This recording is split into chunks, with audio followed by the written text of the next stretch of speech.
Je vous salue. Aujourd'hui, c'est le week-end, donc je peux donner plusieurs enseignements vidéo. C'est le deuxième enseignement que je donne. J'ai déjà fait un enseignement sur les akans et le fusil. Maintenant, ici et maintenant, je voudrais parler des akans et l'arc. L'arc, c'est-à-dire cette arme-là, avec laquelle on utilise des flèches. Je voudrais ici et maintenant particulièrement saluer le doyen, mon doyen bien-aimé, Jules Kofi Yeboah. Je l'ai déjà fait dans une vidéo, mais je vais encore le remercier pour tout. Il est d'une grande générosité à mon endroit. Je lui dis merci de tout mon cœur. Voilà, je souhaite beaucoup de santé, je lui souhaite beaucoup de santé. Et je serai heureux de le voir à la cérémonie de lancement du colloque à mon hommage le 16 avril 2025. Doyen, merci pour ce gros cadeau que tu m'as fait. Ce gros cadeau. J'hésite entre gros cadeau et grand cadeau, mais c'est la même chose pour moi. Voilà, merci. Alors, je vais parler des akans et l'arc. Alors, vous connaissez l'arc? L'arc, c'est... Pio, tu es là?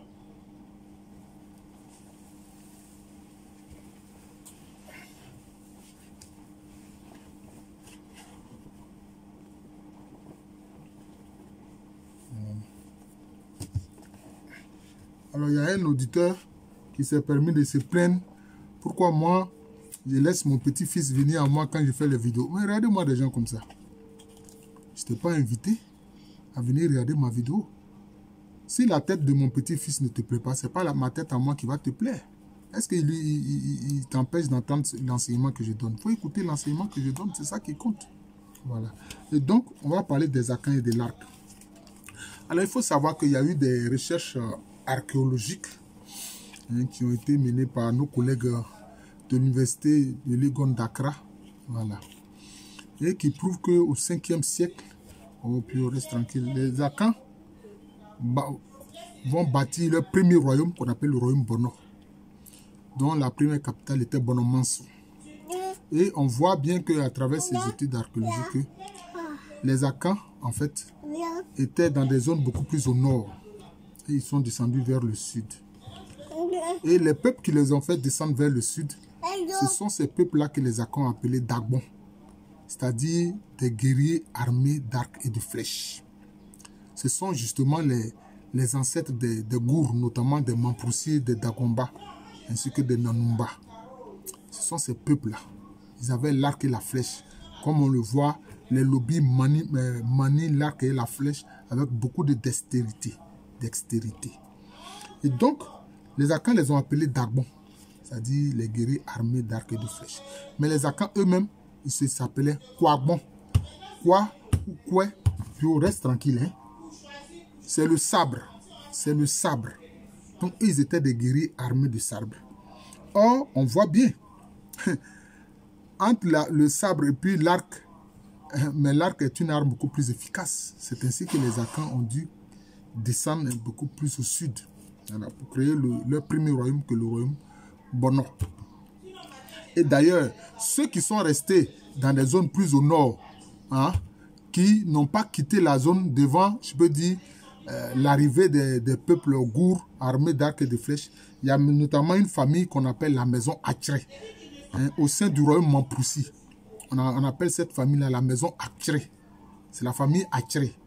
Eux, le symbole de leur pouvoir, c'est quoi?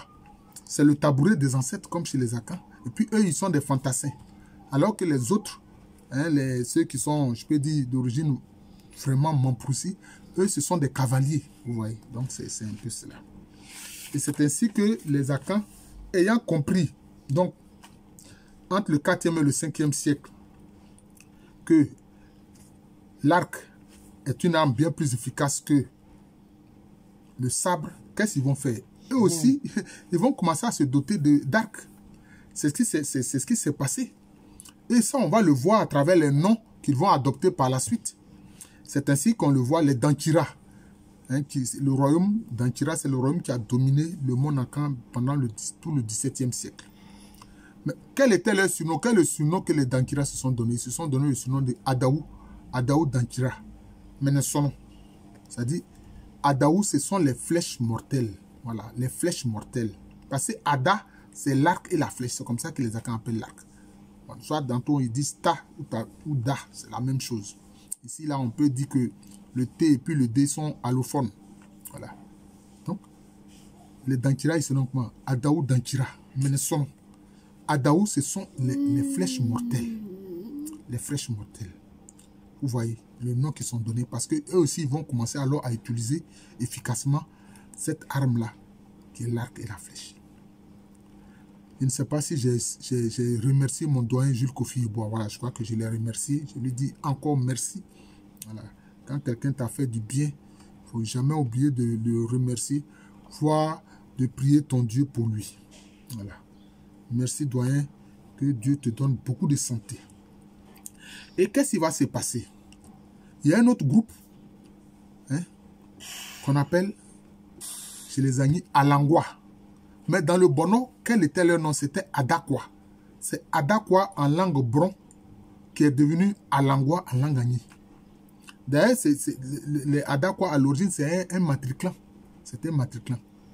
C'est ce matriclan d'ailleurs que les Ashanti appellent Oyoko.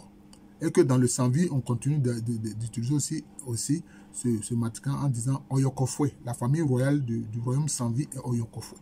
Mais c'est la même famille qui est appelée Alangwa. Dans le Bono, cette famille est appelée Adakwa. Adakwa, ça veut dire quoi?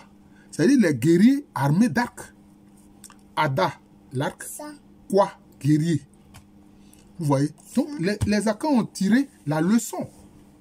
Ils ont tiré la leçon de l'efficacité de cette arme qu'est l'arc. Devant leur défaite, face à leur défaite, face au peuple d'Agbon, c'est-à-dire au peuple Gour. Le peuple Gour. Voilà, c'est comme ça. Merci bien, Pio. Merci. Et qu'est-ce qui va se passer? Pendant le déclenchement de la guerre, les premiers affrontements entre les Ashanti d'Osei Tutu. Osei Tutu, il a été le premier roi des Ashanti. Il a eu une guerre contre les Agnis, alors qu'il était dirigé par Anou Assaman, qui était le troisième roi. Pio, ne fait pas ça. Ça a commencé en 1715. 1715. Pourquoi? Parce qu'il y a des guerriers Ashanti qui sont allés faire une guerre contre les futurs Bron-Diamants, notamment dans les plaines d'Abessim, où ils avaient une grande localité qu'ils appelaient Abampridiassé. Et quand ils ont attaqué cette zone, donc ils ont attaqué le royaume Mwanti, qui était le royaume qui était propriétaire de ces terres-là. Et ces guerriers Ashanti, qu'est-ce qu'ils font? Au lieu de revenir rendre compte de leur mission à Koumassi, au roi Osei Tutu, qu'est-ce qu'ils font? Eh bien, ils vont en Ebrosa demander l'asile au roi Anou Assaman. Vous voyez? Et Anou Assaman, ne le sachant pas, a accepté de les accueillir dans son royaume. Et quand Osei Tutu a été informé, il a envoyé une délégation demander le retour de ces déserteurs-là. Anou Assaman a dit, mais je leur ai donné ma parole de les recevoir. Je ne peux pas revenir sur ma parole, la parole donnée. L'importance de la parole donnée. Et c'est ainsi que cette guerre va se déclencher. Et en 1716, il va y avoir une trêve. Mais, qu'est-ce qui va se passer? Les documents hollandais le prouvent. Il est mentionné dans les documents hollandais que les Agnis de Brossa ont utilisé efficacement des flèches empoisonnées. Des flèches empoisonnées. Et ces flèches empoisonnées ont fait beaucoup de dégâts au sein de l'armée Ashanti, qui était d'ailleurs dirigée par Amankwatia Pagny, qui était alors le généralissime de la Confédération Ashanti. C'est lui le chef de Bantama. Vous comprenez? Donc, ces flèches empoisonnées des Agnis ont fait beaucoup de dégâts, tué beaucoup de guerriers Ashanti. Et c'est ainsi qu'il va y avoir une trêve en 1716. Bon, je ne continue pas parce que j'ai déjà fait une vidéo sur cette guerre-là entre les Ashanti et puis les Agnis et Brossa. C'est ça qui va provoquer la migration massive des Agnis à partir de 1721 quand ils seront vaincus alors par le roi Opokuware, le successeur d'Osei Tutu. Mais les Ashanti vont tirer la leçon. Ils ont compris que les flèches empoisonnées aussi sont efficaces. Et qu'est-ce qu'ils vont faire? Et aussi, ils vont créer des unités armées de flèches empoisonnées. C'est ce ils vont appeler Dadieswaba. Les unités guerrières armées d'arcs, armées de flèches empoisonnées.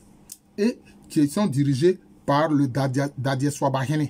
Dirigé par le Dadieswabahene, qui est un des chefs guerriers importants de la Confédération Ashanti.